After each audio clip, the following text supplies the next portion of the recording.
வேண்டிய முயற்படி உண்மையாக படுத்துங்கள். மன்னர்களே, நீங்கள் உங்கள் இறைவனுக்கு அஞ்சிக் கொள்ளுங்கள்.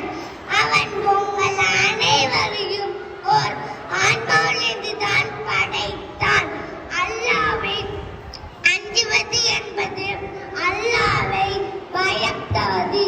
எல்லா காரியங்களிலும் எல்லா நிறைகளிலும் இது சரியோ தவறோ அல்லாஹ் நம்மை பார்த்து கொண்டிருக்கிறார் என அஞ்சி அல்லாஹ்விற்காக உண்மையாக நடப்பது.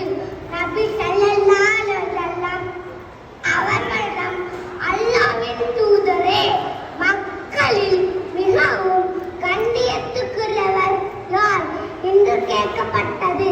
அதற்கு அவர்கள் அல்லாஹ்வின் அஞ்சுபவர்தான் என்று கூறினார்கள்.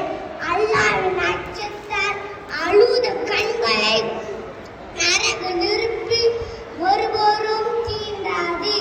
ஈமான் கொண்டவர்களே, அல்லாஹ்வின் நல்ல அடியார்களே, அல்லாஹ்வை அஞ்சிக் கொள்ளுங்கள். வட்டி விஷயத்தில் அஞ்சிக் கொள்ளுங்கள். கடன் விஷயத்தில் அஞ்சிக் கொள்ளுங்கள். பெண் விஷயத்தில் அஞ்சிக் கொள்ளுங்கள். அநீதம் இழைப்பதில் அல்லாஹ்வை அஞ்சிக் கொள்ளுங்கள். இதுபோன்று வாழ்வு வரை அல்லாஹ்வை அஞ்சி நடக்கும் பாக்கியத்தை அல்லாஹ் எனக்கும் உங்களுக்கும் தருவானாக. ஆமீன்.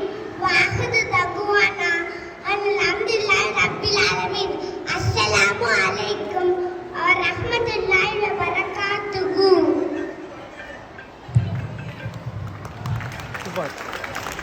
அல்ஹம்துலில்லாஹ்.